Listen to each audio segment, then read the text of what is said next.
Sir एक watchers के नाम बताए गए हैं कि वॉचर्स कौन थे जिसको वो लोगों ने शैतान भी बोला हुआ है।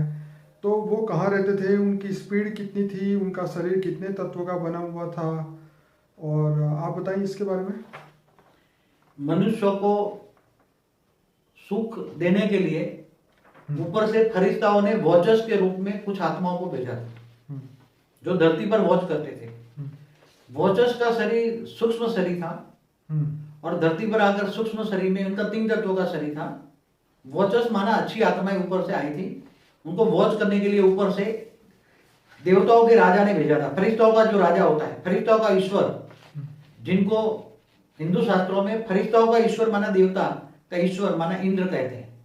इंद्र ने धरती पर वॉचर्स को भेजा कि तुम धरती पर वॉच करो और धरती पर वॉच करके ये बताओ कि धरती पर सुख है, शांति है, अशांति है, क्या क्या दुख है, वो सारा मतलब उसका रिपोर्ट करो। इसलिए वॉचर्स कहा गया। जैसे भारत के शास्त्रों में नारद जी को बताया, नीचे भी आते थे, ऊपर भी जाते थे, सबको एक दूसरे का मैसेज देते रहते थे। तो नारद भी सारी दुनिया का रिपोर्ट बताते थे। कभी ब्रह्मापुरी में ब्रह्मा के पास, कभी विष्णुपुरी में विष्णु के पास, कभी इंद्र के पास, कभी शंकर के पास, कभी नारायण के साथ पहुंच जाते थे। तो सबकी चाड़ी चुगली करते थे। कभी असुरों के पास पाताल लोक में भी जाते थे।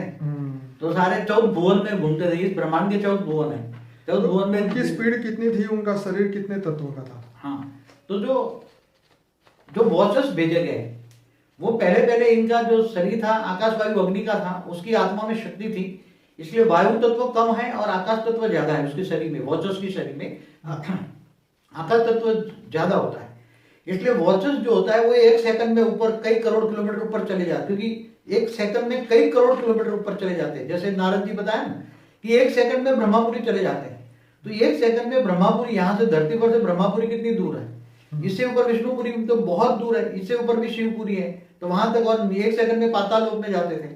तो नारद जी 1 सेकंड के अंदर कई करोड़ कई खरब किलोमीटर जा सकते थे 1 सेकंड में। तो ऐसी तरह तो उनका शरीर भी, नारद जी का शरीर कैसा था? नारद का शरीर आकाश तत्व का था। कैसा? अगर आकाश शरीर के अंदर वायु तत्व हो तो वायु तत्व की स्पीड से जा सकते हैं, समझ में आए? अगर शरीर के अंदर तुम्हारे अंदर वायु तत्व हो तो तुम्हारा आत्माओं को एक जगह से दूसरी जगह जाने की स्पीड कितनी होती है? वायु तत्व जितनी, वायु जितनी, ज्यादा नहीं। कितनी? जैसे भूतों का जो है, चाहे भूत को, पिशाच को, जो भी है, उनका शरीर 3 तत्वों में है, तो उनका वायु तत्व इनके मन के अंदर ज्यादा संकल्प चलते हैं। जब ज्यादा संकल्प, सोच विचार ज्यादा चलते हैं तो उसका वायु तत्व भारी होता है, शरीर में वायु तत्व भारी होता है। इसलिए भूत प्रेतात्मा एक दूसरों की जगह दूसरी जगह जाने के लिए उसकी वायु तत्व जितना स्पीड होती है। वायु को कोई देख नहीं सकता।